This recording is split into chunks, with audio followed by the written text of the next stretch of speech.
निधि गर्ग का प्यार भरा नमस्कार। धनतेरस का पर्व कार्तिक कृष्ण पक्ष की त्रयोदशी तिथि के दिन आता है और इस पर्व के दिन धन की देवी लक्ष्मी और धन देवता कुबेर का पूजन किया जाता है। धनतेरस के दिन लोगों द्वारा सोना, चांदी, बर्तन और कई तरह की चीजें खरीदी जाती हैं और घर में दीपक जलाया जाता है। धनतेरस का पर्व मनाने से कई तरह की कथाएं जुड़ी हुई हैं और इन्हीं कथाओं में से एक कथा माँ लक्ष्मी और एक किसान की है। धनतेरस कथा के अनुसार एक बार भगवान विष्णु ने मृत्युलोक जाने का विचार किया। जब ये बात लक्ष्मी माँ को पता चली तो उन्होंने भी विष्णु जी के साथ मृत्युलोक जाने का आग्रह किया। विष्णु जी ने लक्ष्मी माँ से पूछा, अगर तुम मेरी एक बात मान लो तो मैं तुमको अपने साथ मृत्युलोक ले जाऊंगा। यह कहकर विष्णु जी माँ लक्ष्मी को अपने साथ धरती पर ले आए। धरती पर आने के बाद विष्णु जी ने लक्ष्मी माँ से कहा कि वो इस जगह पर ही ठहरे। मैं दक्षिण दिशा की ओर जा रहा हूँ, तुम मेरा पीछा मत करना। विष्णु जी के दक्षिण दिशा की ओर जाने के बाद लक्ष्मी माँ से रुका नहीं गया और वो भी दक्षिण दिशा की ओर ही चल पड़ी।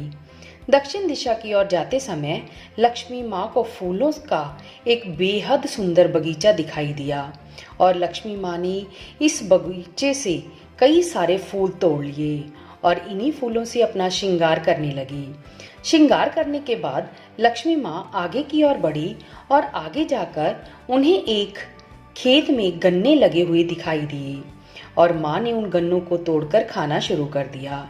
इसी बीच विष्णु जी भी वहां पर पहुंच गए और लक्ष्मी माँ से नाराज होकर उन्होंने लक्ष्मी जी को श्राप दे दिया कि जिस किसान के खेतों से उन्होंने चोरी की है उसी किसान की 12 वर्ष तक तुम सेवा करोगी। यह कहकर विष्णु जी क्षीर सागर में चले गए। लक्ष्मी जी उस गरीब किसान के घर रहने लगी।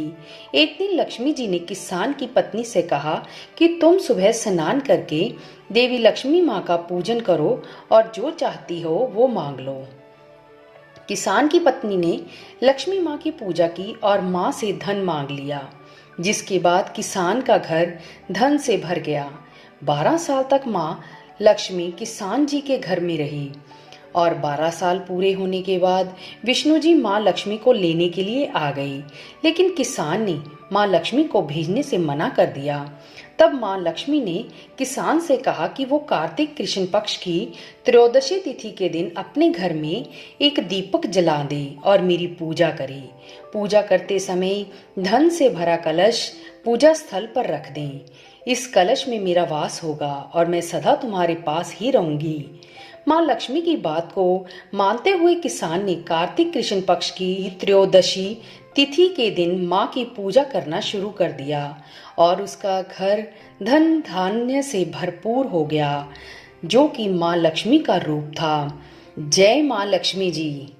आप सभी लोगों को धनतेरस की हार्दिक मंगल शुभकामनाएं। माँ लक्ष्मी की कृपा से आपके पूरे परिवार पर हमेशा माँ लक्ष्मी की कृपा बनी रहे। जय माता दी। धन्यवाद दोस्तों।